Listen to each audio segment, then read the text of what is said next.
ಭಾರತ ವಿರುದ್ಧ ಸಂಘರ್ಷದಲ್ಲಿ ಪಾಕ್ಗೆ ಬೆಂಬಲ, ಟರ್ಕಿ ಷಡ್ಯಂತ್ರ ಒಂದೊಂದೇ ಬಯಲು. ಭಾರತದ ಆಪರೇಷನ್ ಸಿಂಧೂರ ಕಾರ್ಯಾಚರಣೆ ಬಳಿಕ ನಡೆದ ಮಿಲಿಟರಿ ಸಂಘರ್ಷದ ವೇಳೆ ಪಾಕಿಸ್ತಾನವನ್ನು ಬೆಂಬಲಿಸಿದ್ದ ಟರ್ಕಿಯ ಮತ್ತಷ್ಟು ಕಳ್ಳಾಟಗಳು ಬೆಳಕಿಗೆ ಬಂದಿವೆ.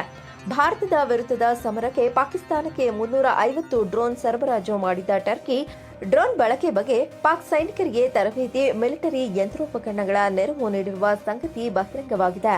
ಕಾರ್ಯಾಚರಣೆ ವೇಳೆ ಯಂತ್ರೋಪಕರಣಗಳ ಬಳಕೆಗೆ ತನ್ನ ಸಿಬ್ಬಂದಿಯನ್ನು ಟರ್ಕಿ ಕಳುಹಿಸಿದ್ದು, ಟರ್ಕಿಯ 2 ಸೇನಾ ಸಿಬ್ಬಂದಿ ಮೃತಪಟ್ಟಿದ್ದಾರೆ ಎಂದು ವರದಿಯಾಗಿದೆ.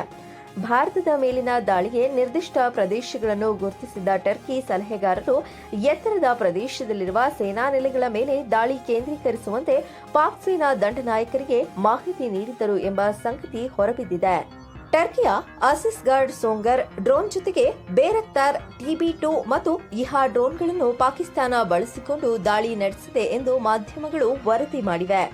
ಮೇ 7 ಹಾಗೂ 8ರಂದು ಭಾರತದ ಪಶ್ಚಿಮ ಹಾಗೂ ಉತ್ತರ ಗಡಿ ಪ್ರದೇಶಗಳ ಮೇಲೆ ಪಾಕಿಸ್ತಾನ ಸೇನೆ 300ರಿಂದ 400 ಡ್ರೋನ್ಗಳನ್ನು ಪ್ರಯೋಗಿಸಿತ್ತು. ಭಾರತೀಯ ವಾಯುನೆಲೆ ಹಾಗೂ ನಾಗರಿಕ ಪ್ರದೇಶ ಗುರಿಯಾಗಿಸಿಕೊಂಡು ದಾಳಿ ನಡೆಸಿತ್ತು. ಸರ್ಕ್ರಿಕ್ನಿಂದ ಭುಜ್ವರೆಗೆ 36 ಸ್ಥಳಗಳ ಮೇಲೆ ಡ್ರೋನ್ ದಾಳಿಗೆ ಪ್ರಯತ್ನಿಸಿತ್ತು. ಭಾರತದ ಬಲಾಢ್ಯ S-400 ಸುದರ್ಶನ ಚಕ್ರ ವಾಯು ರಕ್ಷಣಾ ವ್ಯವಸ್ಥೆ ಪಾಕ್ ಹಾರಿಸಿದ ಎಲ್ಲಾ ಡ್ರೋನ್ಗಳನ್ನು ಪತನಗೊಳಿಸಿತ್ತು. ಭಾರತದಿಂದ ಆಮದು ಮಾಡಿಕೊಂಡಿದ್ದ ಆಟೋ ಏರ್ಕ್ರಾಫ್ಟ್, ಟೆಲಿಕಾಂ ಉಪಕರಣಗಳು, ಅಲ್ಯೂಮಿನಿಯಂ, ಎಲೆಕ್ಟ್ರಿಕಲ್ ಉತ್ಪನ್ನಗಳನ್ನು ಬಳಸಿಕೊಂಡು ಟರ್ಕಿ ಡ್ರೋನ್ ಉತ್ಪಾದನೆ ಮಾಡಿದೆ.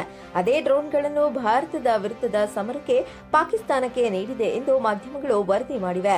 ಭಾರತದ ಎಚ್ಚರಿಕೆ ಹೊರತಾಗಿಯೂ ಸುಳ್ಳು ಮಾಹಿತಿ ಬಿತ್ತರಿಸುತ್ತಿದ್ದ ಹಾಗೂ ಪಾಕಿಸ್ತಾನದ ಪರವಾದ ಸುದ್ದಿ ಪ್ರಸಾರ ಮಾಡುತ್ತಿದ್ದ ಚೀನಾ ಸಹಕಾರಿ ಸ್ವಾಮ್ಯದ ಶಿನ್ಹುವಾ ಹಾಗೂ ಗ್ಲೋಬಲ್ ಟೈಮ್ಸ್ ಸುದ್ದಿ ಸಂಸ್ಥೆಗಳ ಸಾಮಾಜಿಕ ಜಾಲತಾಣ ಖಾತೆಗಳ ಮೇಲೆ ಭಾರತ ಸರ್ಕಾರ ನಿಷೇಧ ಹೇರಿದೆ. ಭಾರತ ವಿರೋಧಿ ಕೃತ್ಯದಲ್ಲಿ ಭಾಗಿಯಾದ ಆರೋಪದ ಮೇಲೆ ಟರ್ಕಿಯ ಬ್ರಾಡ್ಕಾಸ್ಟರ್ TRTಯ X ಖಾತೆಯನ್ನು ಭಾರತ ನಿಷೇಧಿಸಿದೆ. ವೀಕ್ಷಕರೇ, ಈ ಕಂಟೆಂಟ್ ನಿಮಗೆ ಇಷ್ಟವಾದಲ್ಲಿ ನಮ್ಮ BNN ಚಾನೆಲ್ ಅನ್ನು ಲೈಕ್ ಮಾಡಿ, ಶೇರ್ ಮಾಡಿ, ಸಬ್ಸ್ಕ್ರೈಬ್ ಮಾಡೋದನ್ನ ಮರಿಬೇಡಿ.